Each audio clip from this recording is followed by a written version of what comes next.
il y a quelques petits points que j'aimerais partager avec vous aujourd'hui. 4e jour de guerre. Vous connaissez les chiffres, d'accord? Des chiffres qui sont tout simplement irréels. Mais comme on l'a déjà dit, c'est la réalité dans laquelle Hachem il veut qu'on soit. Alors on ne sait pas combien de temps cette guerre va durer. On ne sait pas. Mais je pense que chacun d'entre nous, on espère de tout cœur que cette guerre va aboutir à la Géoula. Parce qu'on voit des choses qui sont simplement impensables, des choses qu'on n'aurait jamais pu imaginer qu'elles puissent nous arriver. Donc je pense qu'on a tout cet espoir, Bezrat Hashem, que Akadosh Baruch Hu nous fasse enfin voir cette Géoula. Pour ça, mes amis, pour avoir Bezrat Hashem le mérite et une chance de déclencher cette Géoula qu'on attend tous depuis 2000 ans, il y a quelque chose qu'on doit tous faire qui est fondamental. Qui est fondamental, mes amis, fondamental pour que la Géoula se déclenche. Et on est peut-être en train de passer à côté de cette chose-là. Nos sages nous disent, dans Pirkei de Rabbi Eliezer, écoutez bien mes amis ce que je vais vous dire maintenant. Le Pirkei de Rabbi Eliezer, c'est un texte qui a été écrit de la main d'un des plus grands hommes de notre histoire, Rabbi Eliezer ben Orkenos, qui était le maître de Rabbi Akiva, de qui toute la Torah orale descend, d'accord? Toute la Torah qu'on a aujourd'hui, qu'on étudie, d'accord, grâce à laquelle on est en vie, grâce à laquelle le peuple juif existe, c'est par le mérite de Rabbi Akiva, d'accord? Donc le maître de Rabbi Akiva, Rabbi Eliezer ben Orkenos, il nous dit la chose suivante. Pourquoi Hachem a donné aux Arabes le nom de Ishmaël? On sait que les Arabes s'appellent Ishmaël dans la Torah. Pourquoi les Arabes s'appellent Ishmaël? C'est la question de Rabbi Eliezer ben Orkenos. Avant de répondre à cette question, mes amis, il faut d'abord savoir qu'est-ce que veut dire Ishmaël en hébreu. Alors Ishmaël est composé de deux mots. Ishma, El, qui veulent dire Dieu va écouter.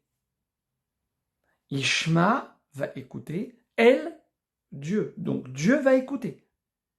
C'est-à-dire, mes amis, que les Arabes portent en eux le nom de Dieu. Pourquoi Pourquoi Hachem a fait ça? Il n'y a pas d'hasard, mes amis. Si Hachem il a décidé que les Arabes s'appellent Ishmaël, c'est qu'il y a quelque chose ici. Nous dit Rabbi Eliezer ben Orkenos, écoutez bien, mes amis, parce qu'on touche ici ce qui est peut-être la clé de la Géoula. Je vous lis dans les mots. Pirkei de Rabbi Eliezer. Lama nikra shemo Ishmaël. Rabbi Eliezer ben Orkenos demande pourquoi Dieu leur a donné ce nom.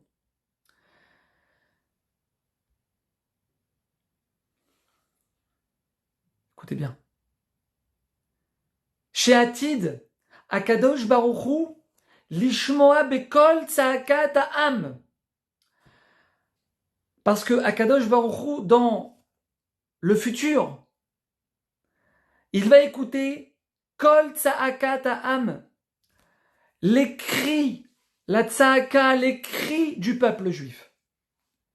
Quel cri? De quel cri on parle? Mima Sheatidim Bene Ishmael, la Sod Baaretz Beacharit Ayamim. Les cris du peuple juif provoqués parce que les Ishmaélim, les Arabes, vont faire au peuple juif Baaretz, en Eretz Israël, Beacharit Ayamim, à la fin des temps. Dieu va écouter, nous dit Pirkei de Rabbi Eliezer, Kol Tza'akat, les cris de son peuple, provoqués parce que les Arabes vont nous faire subir sur notre terre à la fin des temps. D'accord? À la fin des temps. L'Efikar, il termine Rabbi Eliezer ben Orkenos, l'Efikar c'est pour cela, Nikra Shemo Ishmael. C'est pour cela que Dieu a appelé les Arabes Ishmael, Dieu va écouter. Chez Nehemar, comme c'est marqué dans Tehillim, paragraphe 45, verset 20, Ishmael, Dieu va écouter, Veyanem, et il va leur répondre et les délivrer. Mes amis, on est obligé de passer par cette étape. On est obligé de passer par cette étape du cri vers Hachem. La tfila de tout notre cœur vers Hachem. C'est marqué ici, mes amis, Ishmael. Dieu va écouter. C'est-à-dire que c'est une étape qui est indispensable à la Géoula. Il faut se rentrer ça dans la tête aujourd'hui, mes amis. C'est ce qu'on est en train de vivre en ce moment. Et là, il menace actuellement, vous le savez, comme moi, d'exécuter des otages. Nos enfants, nos femmes enceintes, nos vieillards, ils menacent d'exécuter nos otages en live. Si Tsahal n'arrête pas les bombardements. C'est la première fois dans l'histoire du peuple juif qu'on vit une telle situation. Mes amis, mais si ça ne déclenche pas chez nous un cri vers Hachem, alors qu'est-ce qui va le déclencher? Qu'est-ce qui va le déclencher? Plus de 1000 morts tués, mes amis, dans les pires atrocités qu'on peut même pas s'imaginer. Daesh en Israël. Mais mes amis, si ça déclenche pas notre cri vers Hachem, alors je vous pose la question, qu'est-ce qui va déclencher notre cri vers Hachem? Hachem, il y a 3500 ans, il a promis à Avraham Avinu une promesse d'Hachem, une promesse de Dieu à Avraham Avinu. Hachem dit à Avraham, après que tes enfants seront asservis, d'accord, après l'asservissement des Égyptiens pendant 210 ans, Dieu dit à Hachem, ils sortiront avec une grande richesse. Promesse d'Hachem qu'on va sortir de cet exil et qu'on sera un peuple libre. D'accord? Donc Hachem le promet à Avraham Avinu. Après 210 ans d'esclavage, mes amis, les Bnei Israël, ils n'en peuvent plus. Je répète ces 3 mots. Ils n'en peuvent plus. La Torah, elle écrit Vaïtsaku Bene Israël El Hachem. Les Bnei Israël ont crié vers Hachem. Et qu'est-ce qui est marqué juste après? Vaishma Elokim et Nakat Bnei Israël. Et Hachem a entendu les cris des Bnei Israël. Et là, mes amis, il y a une question que les commentateurs ils posent sur place, une question qui est énorme. Pourquoi Hachem a besoin d'écouter les cris des Bnei Israël? Il y a une promesse divine. Mais Hachem, tu l'as promis à Avraham Avinu que tu vas les délivrer. Alors, pourquoi c'est marqué ici que Hachem va écouter la tfila des Bnei Israël? Mais tu n'as pas besoin de ça, Hachem, c'est une promesse. Tu l'as promis, tu n'as pas besoin des cris des Bnei Israël. Tu n'as pas besoin d'attendre que les Bnei Israël ils gémissent. Ils crient vers toi, Hachem, on n'en peut plus. Pour les délivrer, tu l'as promis à Avraham Avinu.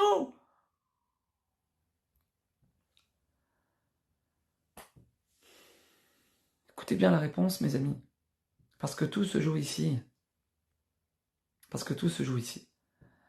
Même quand il y a une promesse d'Hachem, même quand le maître du monde, Boré Olamim, Melech, Malché Amelachim Akadosh Baruchu, même quand il a une promesse, il fait une promesse à Avraham Avinu. Cette promesse ne peut pas se réaliser tant que les Bnei Israël n'ont pas crié, tant que les Bnei Israël n'ont pas levé les yeux au ciel. C'est vrai qu'il y a une promesse, mais tant que tu n'as pas crié vers moi, il ne peut pas y avoir de délivrance. Mes amis, on doit tous ensemble s'unir dans la prière. Vous criez, vous priez tout votre cœur, vous m'appelez fort. Je vous délivre. Je vous délivre. C'est ce qui est marqué ici dans Pierre Kédérabilisère. C'est marqué, c'est un texte que nos sages nous ont donné. Il est là, ce texte. Vous criez, je vous délivre. Vous ne criez pas, je vous délivre pas. Mes amis, Hachem, il a envoyé ces animaux rentrer dans nos maisons, capturer nos femmes et nos enfants. Pourquoi? Pourquoi? Ishmaël, Hachem, il va écouter. Mes amis, Hachem, il tend l'oreille là. Hachem, il tend l'oreille. Hachem, il attend nos cris. Hachem, il attend qu'on lui dise Hachem, on n'en peut plus. Mes amis, Hachem, il a été envoyé. Ishmaël a été envoyé par Hachem. Ishmaël a été envoyé par Hachem pour nous pousser à la prière. Lève les yeux vers moi, mon fils. J'attends ta tsahaka, j'attends ton cri, j'attends que tu m'appelles. J'attends que tu me dises, Hachem, il n'y a que toi qui peux nous sortir de là. J'attends que tu me dises, Hachem, il n'y a que toi qui peux me sortir de là, qui peut sauver ton peuple, il n'y a que toi. Mais moi, je veux te délivrer, nous dit Hachem. Mais tu m'appelles pas. Tu m'appelles pas, appelle-moi. Appelle-moi, mes amis, on n'a pas le droit de s'endormir. Ça fait 4 jours qu'on est en guerre, une guerre sans précédent qu'on n'a jamais connue. On n'a pas le droit, mes amis, de tomber dans une routine, je vous en supplie. La routine, elle n'a pas sa place ici. Elle n'a pas sa place ici, la routine. Demain, le 5e, on n'a pas le droit de s'endormir. On n'a pas le droit de laisser les événements nous tomber dessus. On n'a pas le droit d'être passif. On doit tous être des acteurs dans ce qui se passe. Mais je vais dormir ce soir. Mais est-ce que je peux me regarder dans le miroir et dire j'ai fait quelque chose pour la situation aujourd'hui? Est-ce que je dois pouvoir répondre à cette question? Je peux pas aller sur le front. Je peux pas. Je suis à la maison, je peux pas. Je suis en France, je suis aux États-Unis, je suis au Canada, je suis en Israël, je peux pas aller sur le front. D'accord, mais est-ce que tu pries? Est-ce que tu pries pour la Géoula? La Géoula, elle est là, Rabotaï. La Géoula, elle est là. Ishmaël, il a été envoyé pour ça. Pour nous pousser à prier. Pour nous pousser dans nos cris, Hachem, on n'en peut plus, Hachem. 1000 morts qu'on a enterrés, il y en aura d'autres. Il y en aura d'autres parce qu'il y a des blessés graves, parce qu'il y a des blessés qui sont dans une situation critique, il y en aura d'autres. C'est que pour ça qu'Hachem nous a envoyé Ishmaël. Combien de temps, mes amis, on passe dans la journée à regarder des vidéos sur les réseaux sociaux, sans parler du fait maintenant que ces vidéos, pour la majorité d'entre elles, elles nous apportent rien, elles ne font que alimenter notre angoisse. Je ne vais pas parler de ça maintenant. Mais combien de temps on passe dans la journée à regarder ces vidéos? Beaucoup de temps. Entre les vidéos, les informations, les notifications, beaucoup de temps. Mes amis, ce qu'on a pris 5 minutes aujourd'hui, je me parle à moi en premier, j'ai essayé d'instaurer ça dans ma maison. Mes enfants, ma femme, moi. Chaque jour, on lit un livre de Télim. On lit un jour de Télim. Le Télim, on peut le séparer en 30 jours. On peut le séparer en 7 jours. D'accord? Mes enfants, ils le savent. La journée ne peut pas se passer si on n'a pas lu chacun un 7e du livre de Télim pour qu'à la fin de la semaine, on termine tous le livre de Télim. Mais c'est la base. Mais c'est la base du cœur juif. C'est la base d'un juif de prier maintenant. De prier pour ce qui se passe. Est-ce qu'on a pris 5 minutes aujourd'hui pour prier pour ces familles, mes amis qui attendent de retrouver leurs proches? Est-ce qu'on a pris 5 minutes pour crier vers Hachem? Hachem, sauve-nous. Sauve-nous, Hachem. Combien on va souffrir? Combien on va souffrir? Hachem, il a bloqué les écrans, il a bloqué les caméras, bloqué les systèmes de sécurité. Il y a des mitraillettes qui sont au-dessus de la clôture la plus sûre du monde. C'est comme ça que c'est comme ça que les informations le disent. La clôture la plus sûre du monde. Plus de caméras, plus d'électricité, des barrières électriques, des mitraillettes au-dessus de la clôture qui sont censées tirer. Plus rien ne marche. Hachem, il veut qu'on prie. Hachem, il a tout coupé. Lève les yeux vers moi. Hachem, on ne peut plus.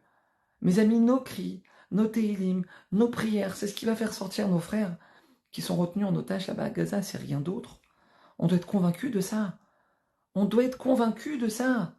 Mes amis, on doit tous s'unir ensemble dans la prière. Oui, il y a la hardoute qui est fondamentale, on en a déjà parlé, on en reparlera, Bezrat Hashem, c'est une des choses qu'il faut le plus renforcer aussi en ce moment. Mais il y a d'autres fronts.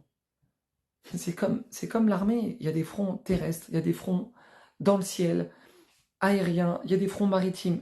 On doit travailler sur plusieurs fronts, nous aussi.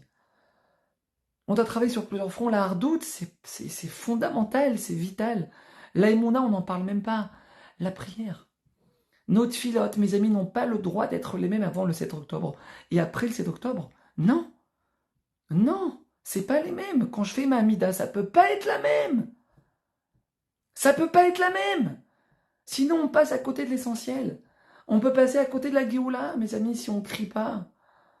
Parce que je répète encore une fois, je répète, Ishmaël a été envoyé pour ça, pour nous pousser à la prière.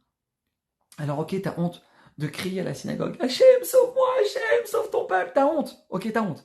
T'es gêné, il y a des gens à côté de toi, t'as honte, ok. Alors qu'on ne devrait pas avoir honte. On ne devrait pas avoir honte. Tout à l'heure, je parlais avec un ami du collège. Je lui dis, mais on doit organiser là. Les amis du collège, les Avrechim, 30, 40, on va au Kotel, on va à Yerushalayim. Et on crie, on doit aller partir hurler Hachem. Hachem, on doit partir hurler. Hachem, il a entendu les cris des bénis Israël après 210 ans d'esclavage. C'est ça qui a déclenché la Géoula. Hachem, il attend la tzahaka, il attend les cris. Tu peux pas crier à la synagogue, t'es gêné. Enferme-toi dans ta chambre. Et crie. Ferme la chambre. Tu veux pas que tes enfants ils t'entendent. Tu veux pas que tes voisins ils t'entendent, que ta belle-sœur elle t'entend. Alors qu'au contraire, il faut tous crier tous ensemble. Prends 3 minutes à la montre et va, enferme-toi dans ta chambre et crie. Hachem, sauve ton peuple. Hachem, on n'en peut plus, sauve-nous. Ishmaël veyanem. Comme ça, c'est marqué dans Télim, David Ameler. Ishmaël, Hachem va écouter. Veyanem, Hachem va nous écouter, il va nous sauver. Mes amis, ne passez pas à une autre vidéo après celle-là. S'il vous plaît. Prenez 1 minute, 30 secondes, 20 secondes. Prenez quelques instants. Maintenant, après la vidéo, levez les yeux vers Hachem. Hachem, sauve ton peuple. Sauve ton peuple, Hachem. Sauve tes enfants, Hachem. C'est tes enfants. On a le mérite de voir des miracles. Très vite, amen.